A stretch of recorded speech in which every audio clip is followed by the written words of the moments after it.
Embroidery art ചെയ്യാൻ തുടങ്ങിയ സ്റ്റാർട്ടിങ്ങിൽ ഈ നെയിം കസ്റ്റമൈസേഷൻ എന്ന് പറയുന്നത് എനിക്ക് വലിയൊരു ടാസ്ക് ആയിരുന്നു. കാരണം ഈ കസ്റ്റമർ പറയുന്ന നെയിംസൊക്കെ ഡിഫറെൻറ്റ് ടൈപ്സ് ഓഫ് ഫോണ്ടിലേക്ക് എങ്ങനെയാണ് കൺവേർട്ട് ചെയ്യുന്നതെന്ന് അന്നൊന്നും എനിക്കറിയില്ലായിരുന്നു. സ്റ്റാർട്ടിങ്ങിലായതുകൊണ്ട് തന്നെ ഇതിന് പ്രത്യേകതരം ആപ്പുകൾ ഉണ്ടെന്നോ ഗൂഗിളിൽ ഇതിൻ്റെ ഫീച്ചേഴ്സ് ഉണ്ടെന്നൊന്നും എനിക്കറിയില്ലായിരുന്നു. അതുകൊണ്ട് തന്നെ കസ്റ്റമർ ഒരു നെയിം തന്നാൽ അത് നല്ലൊരു ഫോണ്ടിലേക്ക് ആക്കിയെടുക്കാൻ വേണ്ടിയിട്ട് ഞാൻ ഒരു ദിവസം മെനക്കെട്ടിരിക്കുമായിരുന്നു. എൻ്റേതായ ഐഡിയയിൽ ആ ഒരു നെയിമിനെ നല്ലൊരു ഫോണ്ടിലേക്ക് മാറ്റിയെടുത്ത് അത് ക്ലോത്തിൽ ട്രേസ് ചെയ്തിട്ട് അങ്ങനെയായിരുന്നു ഞാൻ വർക്ക് ചെയ്തുകൊണ്ടിരുന്നത്. പക്ഷേ ഇന്നങ്ങനെയല്ല. ഇപ്പം നെയിം കസ്റ്റമൈസേഷനാണ് ഏറ്റവും എളുപ്പമായിട്ട് എനിക്ക് തോന്നുന്നത്. കാരണം കസ്റ്റമർ ഏത് ടൈപ്പ് നെയിം തന്നാലും എന്ത് കോട്ട് തന്നാലും അത് നമുക്ക് ഗൂഗിളിൽ കൊണ്ടുപോയിട്ട് അതിൻ്റേത് നമുക്ക് ഇഷ്ടപ്പെട്ട ഫോണ്ടിലേക്ക് കൺവേർട്ട് ചെയ്തിട്ട് വർക്ക് ചെയ്തെടുക്കാൻ വേണ്ടിയിട്ട് പറ്റും. So simple.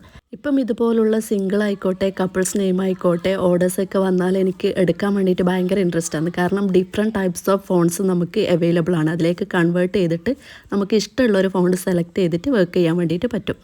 അപ്പം ഈ ഒരു വർക്ക് എനിക്ക് എറണാകുളത്തുള്ള ഒരു കസ്റ്റമറാണ് തന്നിട്ടുണ്ടായിരുന്നത്. ബ്ലാക്ക് പ്ലെയിൻ ഷർട്ടിൽ ചെസ്റ്റിൻ്റെ പോർഷനിലായിട്ട് ഇതുപോലെ നെയിം എംബ്രോയ്ഡറി ചെയ്തെടുക്കാനാണ് പറഞ്ഞിട്ടുണ്ടായിരുന്നത്. ഗോൾഡൻ ത്രെഡ് യൂസ് ചെയ്യണമെന്നും ആൾ പറഞ്ഞിട്ടുണ്ടായിരുന്നു. അപ്പം ഇതിന് വേണ്ടിയിട്ട് ആൾ തന്നെ ഓൺലൈനായിട്ട് ഷർട്ട് ഓർഡർ ചെയ്തിട്ട് എൻ്റെ അഡ്രസ്സിലേക്ക് അയച്ചു തരാണ് ഉണ്ടായിട്ടുള്ളത്. ഈ ഒരു നെയിം ഞാൻ ഒരുപാട് വെറൈറ്റി ഓഫ് ഫോണ്ടിലേക്ക് കൺവേർട്ട് ചെയ്ത് നോക്കിയിട്ടുണ്ടായിരുന്നു. ലാസ്റ്റ് ഈ ഒരു ഫോണ്ടാണ് സെലക്ട് ചെയ്തിട്ടുണ്ടായിരുന്നത്. കസ്റ്റമർക്കും ഇതാണ് ഇഷ്ടപ്പെട്ടത്. അങ്ങനെ ഇത് തന്നെ ചൂസ് ചെയ്യുമായിരുന്നു. അപ്പോൾ ഈ ഒരു വീഡിയോ കാണുന്ന കൂട്ടത്തിൽ എംബ്രോയ്ഡറി ആർട്ടിസ്റ്റുകൾ ഉണ്ടെങ്കിൽ നിങ്ങൾ എങ്ങനെയാണ് ഇതുപോലുള്ള നെയിം കസ്റ്റമൈസേഷൻ അല്ലെങ്കിൽ നല്ല ഫോൺസൊക്കെ സെലക്ട് ചെയ്യുന്നത് എങ്ങനെയാണെന്നുള്ളത് ജസ്റ്റ് ഒന്ന് കമൻറ്റ് ചെയ്യണേ. അതുപോലെ തന്നെ ഞാൻ സെലക്ട് ചെയ്യുന്ന മെത്തേഡ് എങ്ങനെയാണെന്ന് നിങ്ങൾക്കറിയാൻ താല്പര്യം ഉണ്ടെങ്കിൽ അതും താഴെ കമൻറ്റിൽ പറയാം. ഞാനത് മറ്റൊരു വീഡിയോയിലൂടെ ഡീറ്റെയിൽഡ് ആയിട്ട് കാണിച്ചിരുന്നതായിരിക്കും.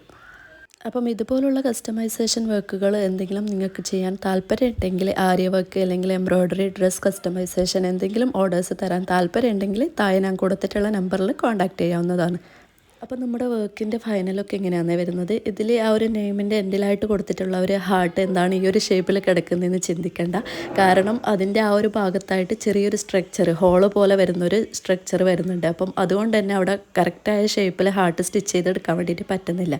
അതുകൊണ്ട് ഞാൻ ഈ ഒരു ഷേപ്പിലായിട്ട് കൊടുത്തതാണ്. അപ്പോൾ വീഡിയോ ഇഷ്ടമായാൽ ലൈക്കും കമൻറ്റും ചെയ്യുക. അതുപോലെ തന്നെ ചാനൽ സബ്സ്ക്രൈബ് ചെയ്യാത്തവരുണ്ടെങ്കിൽ അതും കൂടി ചെയ്യണേ. അപ്പോൾ ഓക്കെ ബൈ.